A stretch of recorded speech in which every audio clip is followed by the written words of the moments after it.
Assalomu alaykum hurmatli tibbiyot xodimlari, sizlar bilan doktor Ilhomjon. Bugun hamshiralik ishi birinchi kategoriyaning 3-savoli, ya'ni talvasa sindromi, uning kelib chiqish sabablari, turlari, klinikasi hamda talvasa sindromida birinchi yordam ko'rsatish haqida ma'lumot berib o'tamiz.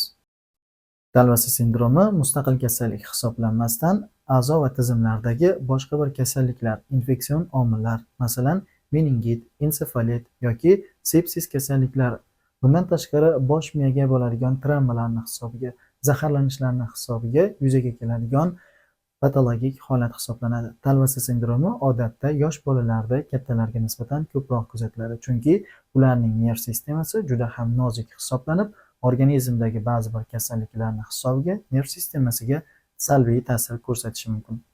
Talvasa sindromi kechishiga ko'ra klonik talvasalar, tonik talvasalar hamda klonik-tonik talvasalar ko'rinishida kechadi.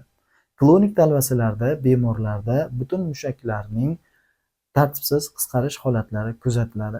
Tonik talvasalarda esa tana mushaklarining tonusining oshishi hamda bemorning tanasi yoysimon shaklga kirib qolishligini ko'rishimiz mumkin.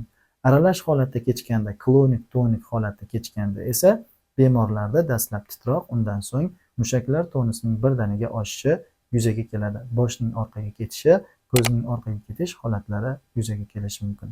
Talvasa sindromlari odatda yosh bolalarda fibril talvasalar ko'rinishida namoyon bo'ladi, ya'ni temperaturaning ko'tarilib ketish fonida namoyon bo'ladi.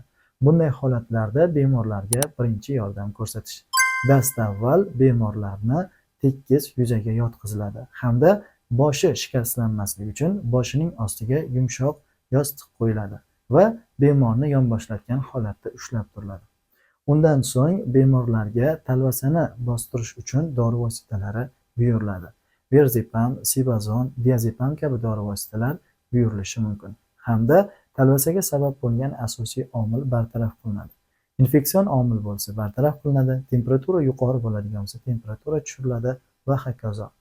Talvasa holatlarida bir narsani unutmasligimiz kerak. Bemorlarning og'ziga qoshiq tiqish, tilini ushlab turish yoki tilini tortib turish umuman taqiqlanadi.